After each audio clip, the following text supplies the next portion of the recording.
It is Trash Talk Tuesday. I'm Arthur Fonzarelli, and our co-host today, Richard Cunningham. He'll be joining us in a second when he finally shows up. We've got a hell of a show today. Tokyo the Pimp, Brandon, joining us. He's going to talk some baseball. We got Bryan the Hair Leonard coming up after that. He's going to talk some baseball. And Carmine, I wish I had hair, Bianco. He's got a NHL bet and a bet on the Miami Dolphins New England game, which I'm super interested in hearing about. I will do Thursday night football as my presidential address, and Steve Merrill or Richard Cunningham, because he really does look like the damn guy, will be doing the UCLA Penn State game. Before we get into any of this, what a wild and wacky ending in the Tennessee-Miami game. The over and under was 37.5. It was a stone-cold under. I was not in play on that game. Thank God I did not take the under, but I do have a quick story for you all. A friend of mine, Nardi, goes golfing with me on Friday, and he says, Prez, give me a 6-team parlay for the NFL this weekend. So I gave him a 6-team parlay. He won $4,000. He bet $50 and won $4,000 on a 6-team parlay that I made up on the spot on Friday. Damn me for not releasing those freaking plays. So then my good pal Nardi emails me last night and says, give me another 4-teamer. Tennessee, the under. Detroit, the over. That wacky ending last night killed his parlay. Steve Merrill, Richard Cunningham, what can you explain to us about what went down on that over-under in the Tennessee-Miami game, sir? What the hell happened there? Is that's some kind of new rule? The ball didn't bounce, or it was supposed to bounce? That was the craziest freaking thing I've ever seen.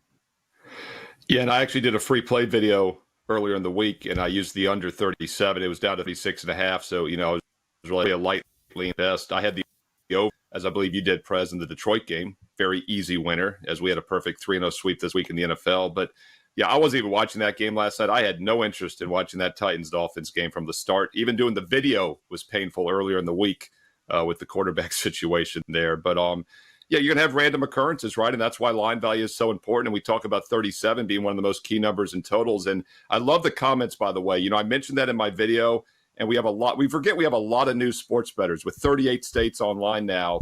And people are asking me, like, Steve, what other totals are key numbers? 37, 41. We've talked about it. So ask away. We love the comments, and we do reply back. Yeah. 51 to me is a crucial total as well. I won my 5% play last night on the over in Detroit. I also had Detroit -4. I am now 64.5% in ATS NFL bets in the last 3 years. That's an unbelievable record. Why the hell don't I only release NFL ATS bets? I don't know. But that is one sick freaking record. So many of you guys used that coupon Game Day 10 and played with me last night. Thank you for that. And keep in mind as we go into this coming NFL week, I know my shit. And even though I had a 2-4 Sunday, the people who played those plays know I was right. And it just got unlucky. And I won all my free bets. So I know my shit. And it's $5 Tuesday today. My 4% NFL total is up. It's only $5. But we got to move on from all of this. It is with great regret that I bring the most annoying human being in the world onto this show. I will say that one of the handicappers slacked me last night and said, man, that guy thinks he is so cool. And I'm like, in all seriousness, he's the greatest bettor alive.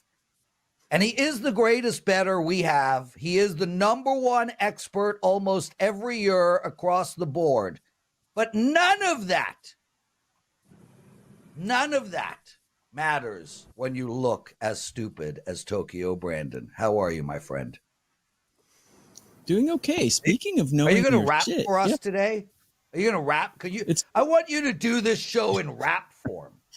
I'm not going to get a word in edgewise today. Japanese rap. No, speaking. Hey, yo, Japanese rap. That would be good. There are some Japanese rap bands, but not really my cup of tea. But speaking of knowing your shit, yeah, I'm doing pretty good as well. Number one in profit this year, all sports and MLB. Here we go. Why don't I read this? Number one in profit, 2024. Number one in MLB. Number one the three of the last 4 years. Number one the last 7 days. Number one the last 30 days. And then at the bottom in bold and italic, the best dresser at WagerTalk. Okay, I think your chat would agree. Completely delusional Tokyo Brandon. You have a bet for us on the Braves and the Padres. What is it? I do. Yeah. And before I get to that, it is $5 Tuesday, and I have a 5% max MLB play today, and I am number one at MLB. I'm also promoting my Japanese basketball full access for $199. And you might say, Japanese basketball? I'm plus 121 units the last 365 days in basketball, number one at WagerTalk. And it's because of Japanese basketball, which is available on FanDuel and DraftKings. And you can cash with me. It starts the day after tomorrow, but let's get into the Padres and Braves. Yeah, you think, dude? Braves. So we're 8 minutes into the show. We've given no information out. I've promoted my 5%. You've promoted your stuff. Why don't you let me run the show and you answer the questions? Steve, are you ever going to speak? I want to promote. I'm not good at promoting, so I'll wait. Okay. I'll promote you, Steve. But 8 minutes into the show, and 8 minutes into the show, and I've been speaking for like 30 seconds. But anyways, Padres Braves, let's do it. Michael King takes the mound for the Padres, and the Braves yesterday had a doubleheader against the Mets. They have got to be exhausted, especially that game one was crazy. They were winning 3-0 going into the eighth inning, gave it away, got it back, gave it away again, ended up winning the second game, but losing the first game. It was a major roller coaster yesterday. And then they had to travel 5 hours across the country to San Diego and face probably the best pitcher in the last month of Major League Baseball. Michael King against these Atlanta Braves has 28 at-bats. He's given 3 hits. He's got a 107 average against and a 286 OPS against. And I've said it before, but 750 OPS over-under is pretty much the Mendoza line. If you're below that, it means you own the guys. 28 at-bats, 286 OPS against. He owns these guys. He's given up 4 earned runs in his last 4 starts. So his earned run for today is over under 1.5. And I really doubt the Braves score 2 runs on Michael King today. Number one, the exhaustion, and number two, the fact that he just doesn't give up runs at a normal pace. He's been one of the hottest pitchers the last month. So my play for this game is Michael King under 1.5 earned runs against the Atlanta Braves. Yeah, of course, don't forget, Tokyo Brandon is a former MLB scout. So this is a pretty good time of year to be talking with him about MLB playoffs. And I got to ask you, Brandon, I mean, on the surface, you talk about the scheduling spot. Braves lose an 8-7 heartbreaker in the first game yesterday, right? And then they have to win basically a night 3-0. And now they travel without rest. I mean, just put in perspective from your experience being around MLB, how difficult this is today. I mean, I know these guys are a creature of habit. We talk about that. They travel back-to-back games all season long, you know, coast to coast at times. The starting pitcher is used to being off for 4 days. That hasn't changed tonight. But still, just like this game, and then, you know, we also have a similar situation with Mets, you know, Milwaukee tonight as well. So how difficult is the scheduling spot? I mean, how much extra do you give that home team in the money line, I guess, because of it? Yeah, I mean, even if the Braves weren't traveling today, I would like the Padres in this game. But I would like Michael King's chances in the game as well. But given the travel, I mean, you travel from Atlanta to San Diego at 1:00 in the morning, sleep for about 5 hours, wake up and have to play another game after a doubleheader. It's, these guys are human. Think about it. You traveling to Atlanta at 9:00 at night, checking into your hotel, putting all your things away, going to bed, wake up at 8 or 9 the next day, and then have to play a baseball game in the afternoon. I mean, it's actually a fairly, is this the later start? I forgot exactly what time it starts. It doesn't really matter. 8:30 Eastern, 5:30 San Diego time. Yeah. Yeah. So it's kind of an early start as well. So, these guys are human beings. They don't want to be traveling. But this is 3 games within 24 hours. 3 games within 24 hours. I mean, they've got to be tired, but they are creatures of habit. The Braves tired. Actually, yeah, baseball, I have them ranked. Oh, here we go. Standing around doing nothing does not make anybody tired, ever. Maybe the ball will come to me at some point in this game. Maybe the relief pitchers stand around and do nothing, but the other guys, they have to actually go out there and play. 3 games in 24 hours. That's pretty rough by anyone's standards. Yeah. They're on TV. Yeah, standing around is going to really affect them. Anyway, we don't need to hear about how tired they are. It is a good handicap, and it is totally reasonable what you're saying. Dan, can you show us Tokyo Brandon's entire backboard or whatever you want to call it? I just want to point out how appropriate one of those signs are in the back. One of the greatest episodes ever, Brandon. Prostitution and drug area. That is the single most appropriate sign I have ever seen. What is your drug of choice, Tokyo Brandon? Mine is weed. My drug of choice is winning. Yes. Makes me higher than anything. Great answer. I'm like Martin. Winning. Great answer. Winning. Okay. Corbin Burns, Orioles, Royals. You got a bet for us here. I do have a bet for you. Baseball is such a wonderful sport, such a wonderful time of year. $5 Tuesday, get my 5% max MLB play for $5. Corbin Burns. Let's take a look at how he does against the Royals. In his history, he has 125 at-bats against, but what stands out to me is he's only walked 5 guys in 125 at-bats. You take a look at his last few starts, he's only walked more than 2 guys twice in his last 5 starts. Going and looking at the props here, Corbin Burns' prop for walks is over under 1.5. Highly doubt he walks 2 guys in this game. He's going to be psyched for the playoffs. He is just a master against these guys, the Royals batters.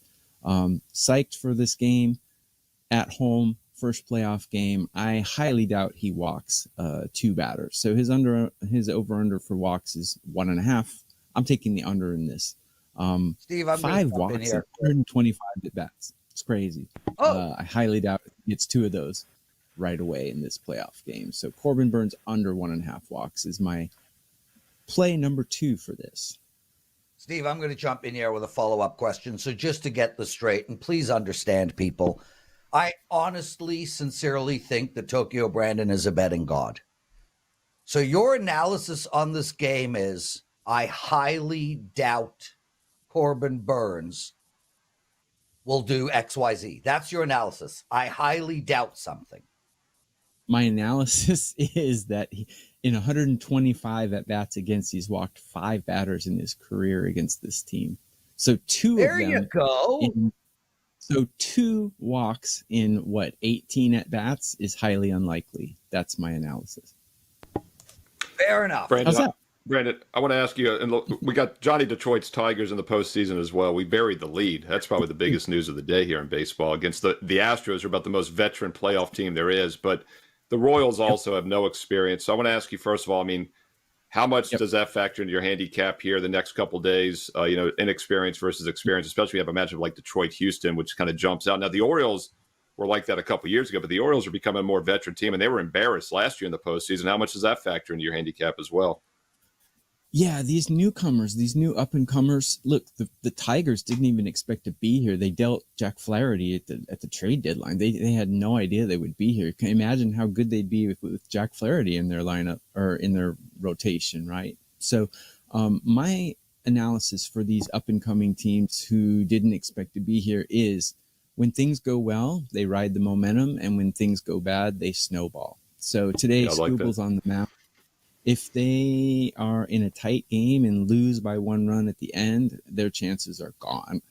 But if they come out and win, then I think they have a chance to win the series. So that's kind of how I analyze the up-and-coming guys. They're all based on momentum and energy. So look how the Tigers do behind Scooble. If Scooble gives up 2 runs and they lose 2-1, I think Tigers are done. But if they can win, they got a chance. They got a chance. Hey, Prez, I want to piggyback on that real quick. Prez, real quick, I want to piggyback on that. We've had this current format now. This is the 3rd year that we have this expanded wild card.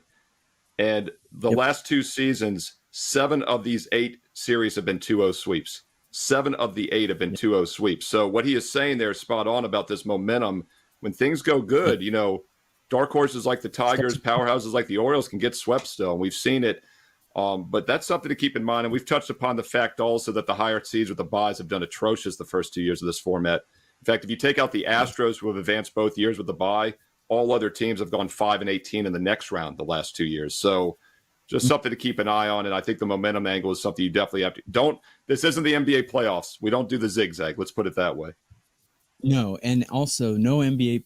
It's winning 2 games is not difficult. Okay, winning 3 in a row is very difficult, but winning 2 is not difficult at all. So, yeah, keep that in mind for the first round. Grab my Japan basketball season pass. You think Japan basketball, what the heck? My son's best friend plays for one of the teams, Yokohama Corsairs. I'm pretty in with this, and I'm pretty tuned in to Japanese basketball. So grab my pass on plus 122 units last 365 days. So not as much trash talk. What's that? How old is your son? 24. So you have an adult son who sees you dressed like this? No, seriously. Like he'll go out in public. Like you go to a restaurant, he will sit with you at a restaurant with you looking like a complete lunatic. His girlfriend's asked for my number. Yeah, sure. So she could block it. Tokyo Brandon. That's a good line. It took a quick sec. There was a delay. Tokyo Brandon, I will say this, regardless of how ridiculous you look, your voice has got a velvet undertone to it. I mean, I said that last week. He has the best mic check in all of this business here. Dude, the best mic check by far. Like, this dude could run a phone sex line 100%, like 1-900 Velvet Victor. There's no Asian accent, which is impressive also. Very little Asian accent. I could do an Asian accent, but that might be a little racist. But do a search for Father Guido Sarducci, and you'll find out where I get. Oh, we all know who Father Guido I remember Sarducci that. is. Very old. Yeah. And Tokyo, we're all old enough. We're all over 50. We remember it. Yeah, come on. You guys are, but our watchers. Tokyo, we got to get going here. But listen, next week I would really appreciate if your son comes on. Is that a possibility? 1 o'clock in the morning, maybe not. He's 24, but I have a wardrobe surprise. Bro. He's up. Yeah, but 24-year-olds actually work for a living, so not mine. I have mine, a wardrobe. Not mine. My 24-year-old's in Madrid right now, partying like a freaking lunatic. Guys, nice. I have a wardrobe aside, if you love stop talking, Tokyo. I can promote you better than you can promote yourself. No, this is a teaser, Prez. He's got a special wardrobe for next week, which has not arrived for this week's show. Even I'm in. He's gonna do he's got like a faux jacket. Get out of here, Tokyo Brandon. TV. Guys, in all seriousness, if you love money, this is the package you need to buy. Like, look, I think he dresses ridiculously. I do think he has an incredible voice. But there is literally nobody at WagerTalk that makes more money than Tokyo Brandon. Nobody. And that is almost every year. I mean, Steve Merrill is a god. He does not make as much profit as Tokyo Brandon, nor do I, nor does Teddy. Nobody. This is the number one package to buy for basketball, regardless of whether you can see it on TV or not. Please take advantage of that.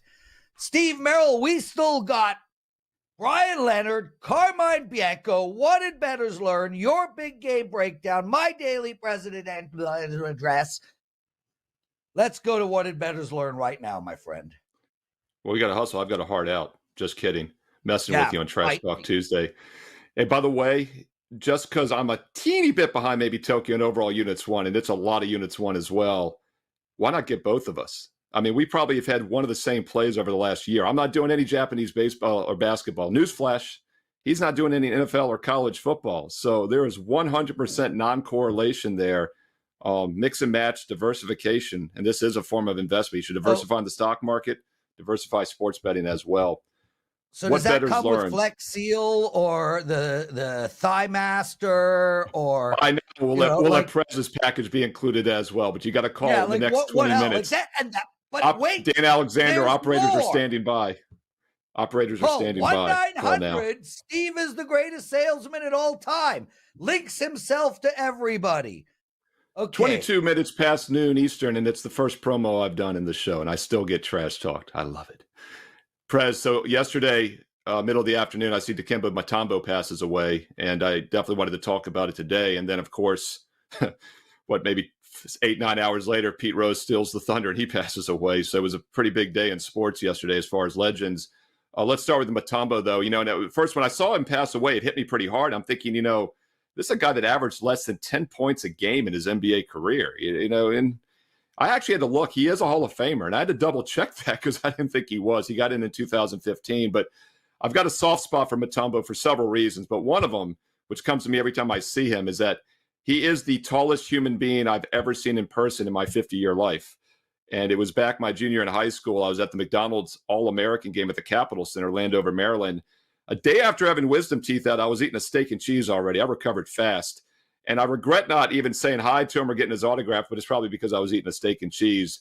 But he was a giant human being. Of course, this was his senior year at Georgetown, right around the corner. And I looked it up. He was 7'2", which is even taller than I was. I thought he was maybe 7'1". So he is definitely the biggest human being I've ever seen in person. And he also, you have to respect a guy who's had a rule change because of him. That's why Wilt Chamberlain's the most dominant basketball player ever, probably the greatest ever. They changed several rules because of Wilt. I think goaltending, they changed the size of the lane, 3-second rule, if I'm not mistaken, numerous rules. But the finger wag is what Mutombo is known for. And the story is that he blocked, I believe, Weatherspoon on the Sixers 3 straight times. And then they changed the rule that you couldn't taunt a guy to his face there in the 90s. So he would point, turn to the crowd, and do the wag. But he was a great humanitarian as well. And sad to see him pass at only 58. And then it was such a contrast with Pete Rose, who was 83. One of the greatest baseball players ever, all-time hit leader. I believe he still is. I didn't look that up. I remember he beat Eric Schau. That'll never change.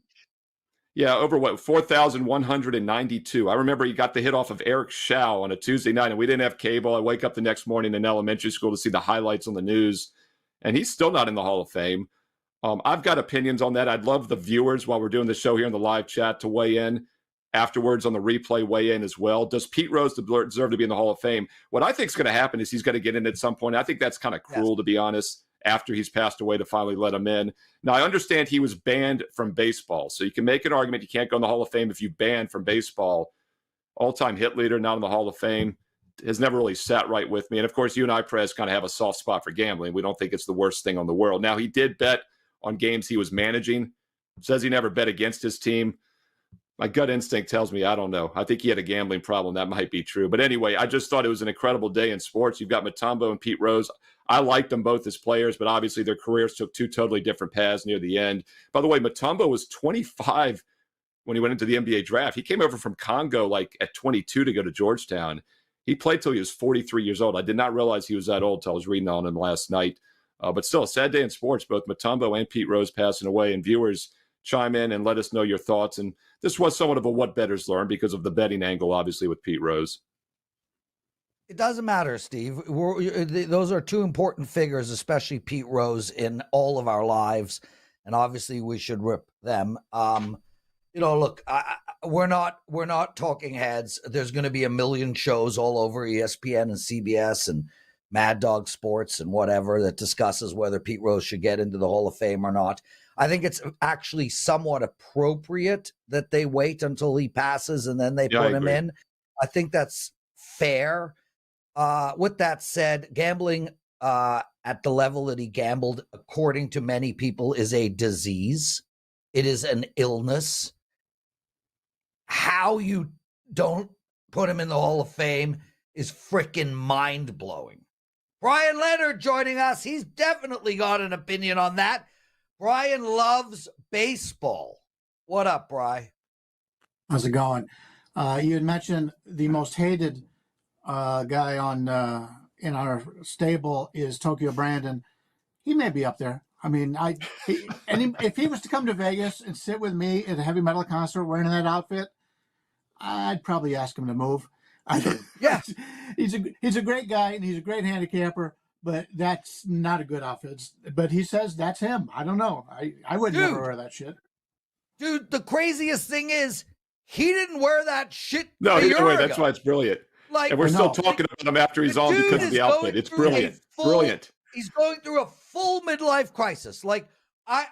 He's probably getting on a motorcycle right now, driving around Tokyo on a chopper. He is clearly having problems. I totally disagree. I think he put a Mr. Rogers outfit on the minute he was off air. I think it's all a show. I don't think that outfit ever leaves the house or even the seat. Steve, he sent a picture to me of him walking through the streets of Tokyo wearing that insane outfit. It's cultural. We can't relate. It's cultural. Hey, what can I tell you? Bri, it's a pleasure having you on. How's your football season going? Good. He's an American pimp in Tokyo. Yeah, everything's going great. Last weekend, another winning week. Big 5% play. My first 5% play in college football last week on UNLV. Crushed Fresno State. I do have a 4% play going on Friday in college football. Grab it today for only $5 because tomorrow goes back to that $25 special. So make sure you save that $20 by getting it today and not tomorrow. But it's a nice, strong play for us. I am going to talk some baseball. With the playoffs going today, a couple things before I get to the actual selections. Keep in mind, in the playoffs, the home advantage does not mean as much because all the teams on the road are really good teams. Really good teams win at home and they win on the road. So that's why you will find a lot of good value on road underdogs in the playoffs, especially in this round, because this round has only had, as Brandon talked about, this round only is a best of three. Anytime you have a shorter spot to win your bet, it's better for the underdogs. That's why an underdog at any time can win one game on the Major League Baseball card. 3 makes it easier. 5's a little bit tougher. If you get to a 7-game series, very often and just about all the time, the better team is able to win in a 7-game series. It's like baseball. If you like underdogs, play them in the first inning, play them in the first 5, and they'll have a better winning percentage for you than they will in the full game because the other team is the better team. And eventually they'll get their good at bats. But one of the things I look for, as I mentioned, is underdogs in this first round. And I do like the Detroit Tigers in this one. From a pitching standpoint, both of these starters are much better at home than they are on the road. Houston has faced Detroit twice with Terry Skubal, and they hit him pretty well. But as I said before, I'm not a guy who's going to follow the trends. I usually like to go against them. And if I've got the best pitcher in baseball who's faced Houston twice and has struggled, Houston's going to come into this game confident, and Skubal's coming into this game with something to prove. I like that situation. And as I mentioned, Detroit's been a good road team. You talk about experience in this one, and that could be something that is to Houston's advantage. But keep in mind, Houston is, if you're going to win it all, Houston has a better chance to win it all than the Cleveland Guardians, even though Houston has to play an extra round to do so. I'm not that big of a buyer on this Houston team. The pitching staff is good. It's not like it's been in the past.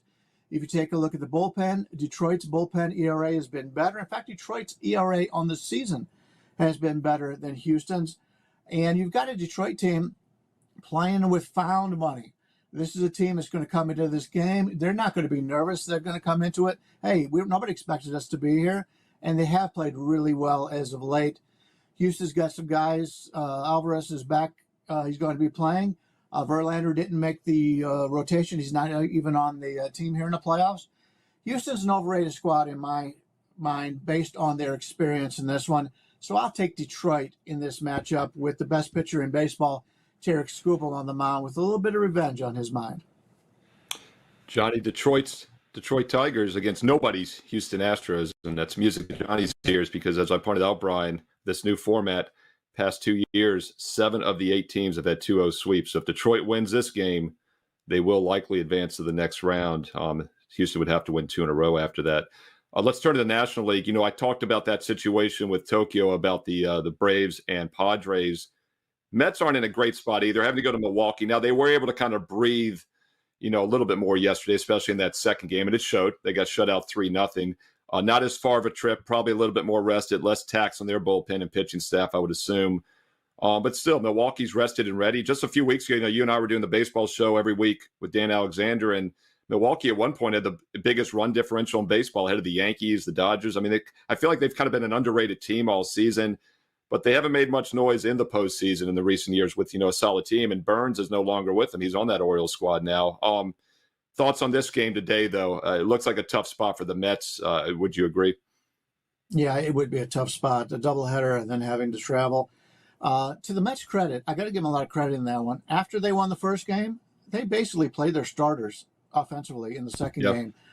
There was a lot of talk they were going to play all bench guys, which really isn't fair to Arizona. So hats off to the Mets for doing that. Even though they did lose that game, I don't think Arizona fans can complain at all about the way they treated it.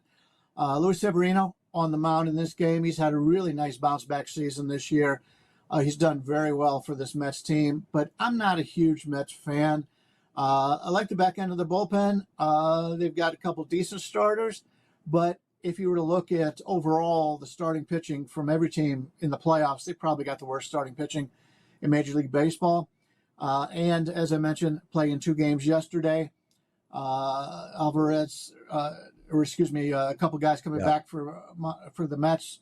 But I like this Milwaukee team. In fact, if I was to pick a couple teams that I think have some value to win it all, I think Milwaukee is 16-1 and San Diego at 9-1 are decent-sized bets. I hate to play the favorites when it gets to the playoffs because it happens all the time. But I like Freddie Peralta here. Freddie Peralta gets better as the year goes on. I prefer this Milwaukee team here playing at home, and I think the line's pretty cheap. Bryan Leonard, everyone. Carm, don't you worry, brother. There's no hard out on Tuesdays. We're going to have lots of time for you.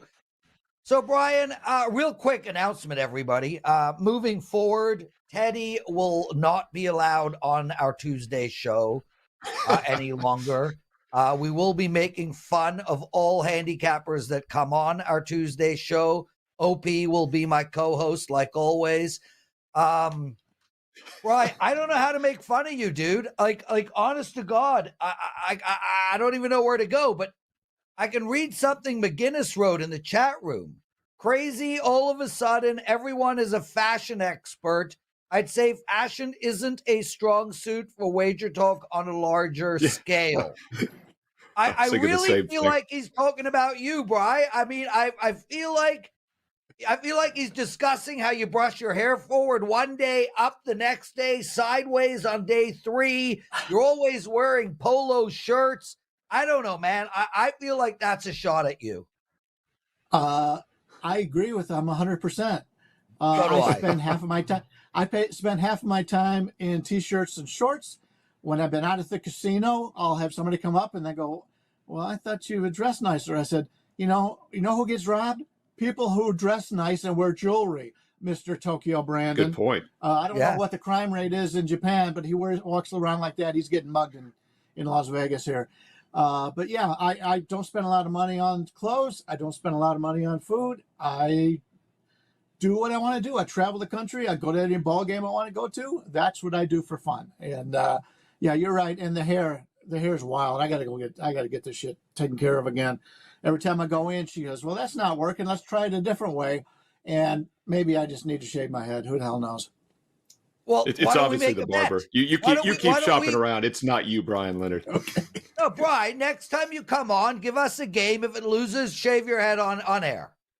I'm not Andrew McGinnis. The guy's a young, good-looking guy. This was a couple years ago, and he made a bet, and he said he would shave his head, and he had a beautiful head of hair. Shaved his head. Yeah, he did. That's the worst loss you've ever suffered in your life.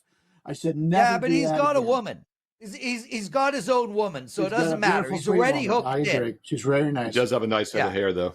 Yes, Yeah, that was a painful nice bet. Yeah, for Bryan and me, it wouldn't be quite as painful. Looking, something none of us are. So yeah, I got to give him a lot of credit in that regard.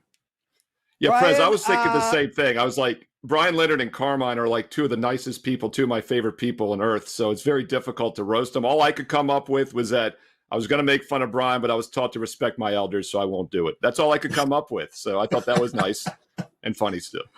Natural 8 writes Tokyo, because Tokyo's pointing out all I wear is T-shirts, and my T-shirts are like over $100 each. Yeah, I knew that was coming. That was a Viore. 100% lock. That line was coming. They're all Viore. I wear mostly Viore. And Natural 8 wrote, Prez turned me on to Viore. Andy Lang said it's like being hugged by an angel, and he is right. Natural 8, I'm glad you wear Viore, and everybody, you should be buying Viore. Bryan, have you promoted? I don't even remember. I did. I did. Big 4% play on Friday football. Finally $5 today. That's right. $5 Tuesday. Have a good one, guys. Love you, Bryan. Prez, we forgot to mention that, man. We buried the lead times 10. It is $5 Tuesday. I mentioned it off the top, dude, when you weren't here because you were too No, I wasn't busy, here. And to be honest, you couldn't make the show. What cost me? Here's what's funny. I'll rip myself. The extra 2 minutes that I wasn't here is because this hair is up to here right now. You can't tell because it's so matted down right now, but it's it's getting there. And what the hell? I know you're mad at me. I know. I shouldn't have told you. We got a bald guy coming up next, and you're talking about. I would bump it out right now, but I got to do I got to do a big game breakdown. I've got to do some solo videos after the show. I got to look pretty, man. These solo videos are crushing. That's why we hit subscribe. That's why we hit the bell for instant alerts when you watch WagerTalk TV. So hit that bell. Give us a like, everybody. Lots of love from all of us. Show us the same. It's time for your big game breakdown, and then Carmine Bianco, my favorite human being on the planet, Trash Talk Tuesday or not. It's impossible. It's going to be impossible. He's time for a little big game breakdown. It's going to be impossible. Let's do a little big game breakdown first, though. All right, we're going to look at a free play for Saturday afternoon, early kickoff at noon Eastern.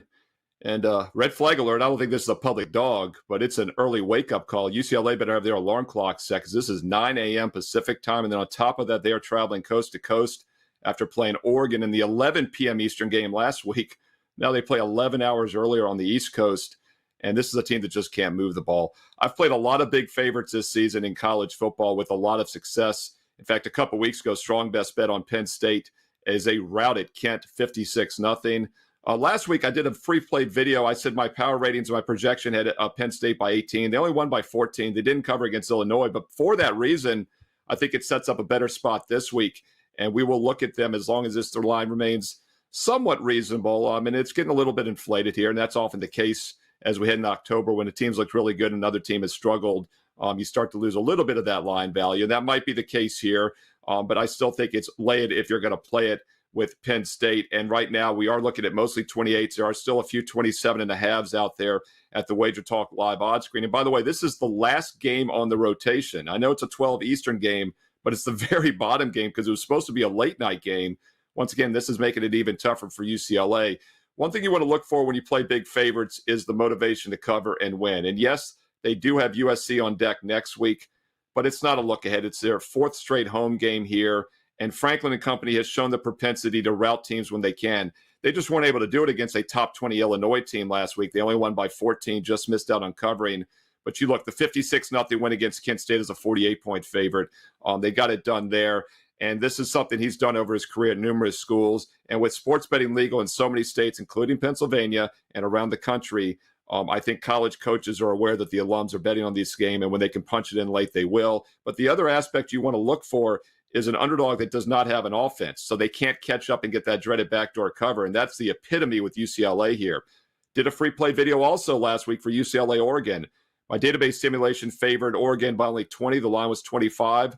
I said, hold your nose, take the value with UCLA. They lost by 21. The line value made the difference in that game based on the point spread where my simulation was.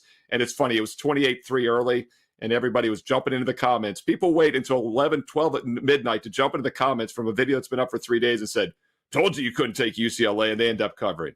That's called the kiss of death. That's when you bet more on a team in-game, actually. But the fact remains, this UCLA offense is terrible. They have scored 17 points or less in all 4 games this year, including just 13 last week. They have rushed for 70 yards or less in 3 of their 4 games. They don't throw the ball well either. They've had 140 passing yards or less in 2 of their last 3 games against real competition. Penn State's not going to be able to help but win this by 4 touchdowns or more. So if you're going to play it, you better lay it with this early kickoff situation with Penn State at noon Eastern on Saturday. And don't forget, if you're liking these free play videos, don't forget to hit the like button for this free content. Let's keep it going here on WagerTalk TV. Comment below because I read the comments. I reply back. When you subscribe, click the bell for instant alerts. My top 25 video this week, NFL Fade the Public this weekend as well, and tons of other solo free play videos here on the channel. And oh, by the way, right now, special promo code for a full 30 days of football for just $199 when you go to my page at wagertalk.com. That promo code is FBALL30. FBALL30 gets a full 30 days of nights, college and pro, for just $199. I went 5-1 this past week in college and pro football combined, ranked number 1 the last 2 seasons coming in ATS Units 1, and it's another fantastic football season. And we start the baseball playoffs on a 31-13 run. Maybe consider an all sports, all access as well. Steve Merrill, wagertalk.com. Jesus Christ, did you freaking nail that? Wow. I think I'm going to use that promo code, and I have full access to the back end. That's how good a salesman you are. What the hell happened Good to deal. UCLA? Anyway. Hey, Prez, real quick. I've got a friend whose wife went to UCLA. They live in Virginia now, and it's so funny because I saw him Sunday. He said he was watching some of that game with him. He turned to her and said, what the hell has happened to UCLA? It's exactly what you just said.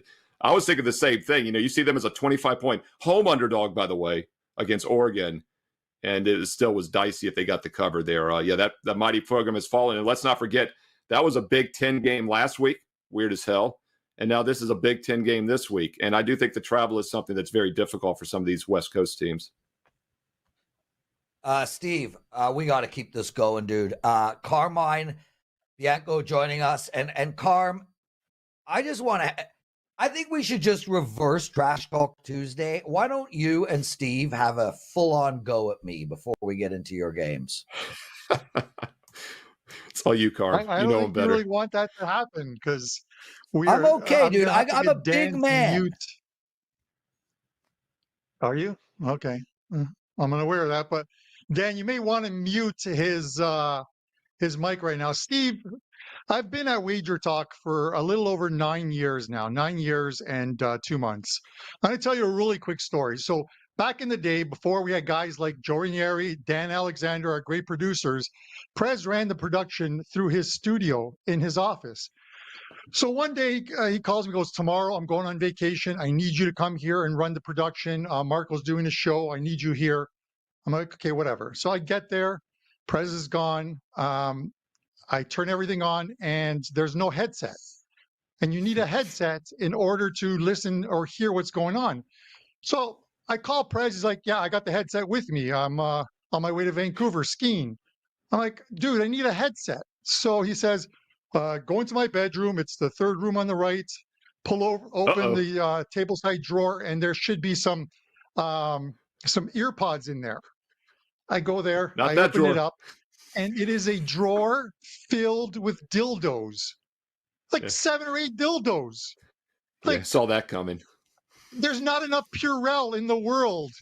Like even that baby oil that Diddy has wasn't enough to wash what I like had to on pleasure my hands. women. It was, and then all of a sudden, Diddy ran out of the closet. I am not 12 inches.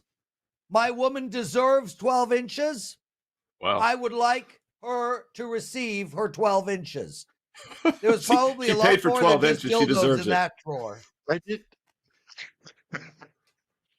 Prez doesn't issue I'm refunds. Jewish. So this is, For God's sake, I'm Jewish. yeah. Prez used the 12-inch dildo and it became something. 13 inches. She was happy. Yeah. Okay. He is something. Okay, so now that we've gotten that out of the way, damn good thing you didn't go through Vivian's drawer. Yeah, let's move on. Okay, New Jersey Devils. All right, let's talk some NHL. NHL starts in a week. I'm pumped. Andrew McGinnis got on the show yesterday. He said he liked the under in points for the Toronto Maple Leafs. His argument was they're in a tough division. Points are going to be spread around with Detroit and Buffalo, Ottawa, all these teams getting better. Still have Boston and whatnot in there. So the New Jersey Dildos, are they going up or down on over 100? So, I remember, Prez, and you probably got this text message a couple of years ago, just before the NHL season, not last year, but the year before. I got a message from the late and great Dave Koken, who passed away a while ago. And he said, guys, the best bet is the New Jersey Devils points total over this coming season. They're going to have a great year. And they had a great year. Soaring over the point total. Now, this is a team that last year, a ton of injuries. They missed the playoffs for the 10th time in 12 years. They have the former Leafs coach now, Sheldon Keefe, trying to install a new system with this team. But their point total right now sits at 100.5, which is, when you compare it to Andrew talking about the Toronto Maple Leafs, 102.5 is the Leafs. That is one win difference between the Devils and the Leafs over the course of an 82-game season. Doesn't seem like much, and you wonder how much stock are they putting in New Jersey. Well, New Jersey had a miserable year for a couple of reasons last year. Their goaltending was abysmal last season. They signed Jacob Markstrom. They have Jake Allen now as a backup. That's a very good 1-2 tandem. And regardless of what these guys do in the playoffs, it is not about the playoffs. His bet is about the regular season and getting over, getting 101 points or more. And their defense has gotten better. They signed Brett Pesce towards the end of last season. You had Dougie Hamilton, who missed pretty much the whole season last year. He's back.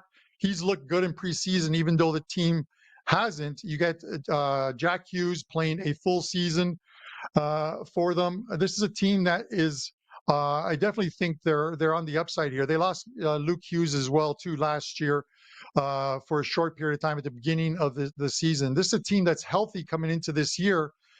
Guys like Nico Hischier, these are the guys who are going to have to step forward, score, because this team's scoring, it was missing last year as well too. This is a team that struggled early on and struggled throughout the season, and ended up, like I said, missing the NHL playoffs. But I think this is a great bounce back scenario for them.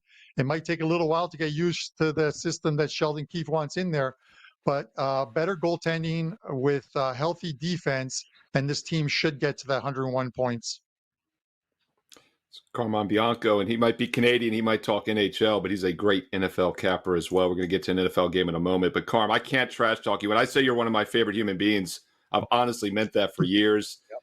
And just to put in perspective what a great guy is, I mean, he's giving all the time, sending gifts and whatnot. But I'll never forget, I was doing, I think it was a Sports Grid show with Gabe Morency, and we're talking about the bobblehead, the 10,000 Vlad Jr. and Senior bobblehead given away. And I was like, oh, what a great collectible. My son would love that. And you either were on Carm or you heard it. You messaged me. You knew a friend who had gone to the game. You got the bobblehead from your friend, and he mailed it down to my son here in Virginia, which still breaks my heart. It was one of the nicest things I've ever seen. Like, he is honestly a great human being.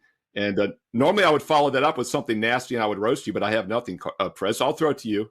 You can ruin the kumbaya moment here.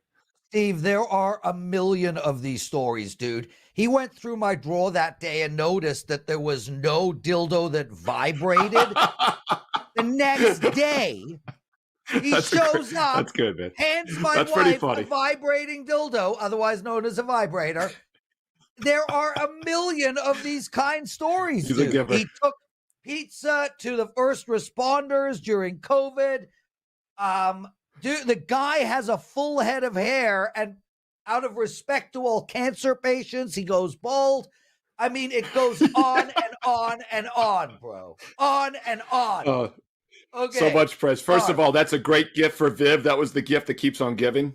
That's the epitome of that gift. And that also, Carm is so squeaky clean and nice. He's going to, like, right as he gets off the show here, he's going to go feed the 20 people he has trapped in his basement and chained probably. So we'll see how that plays out. But hey, look, with that said, let's get to the NFL. You crushed it last year in the month of September. You cashed at the Circa. So he is honestly a documented great NFL handicapper.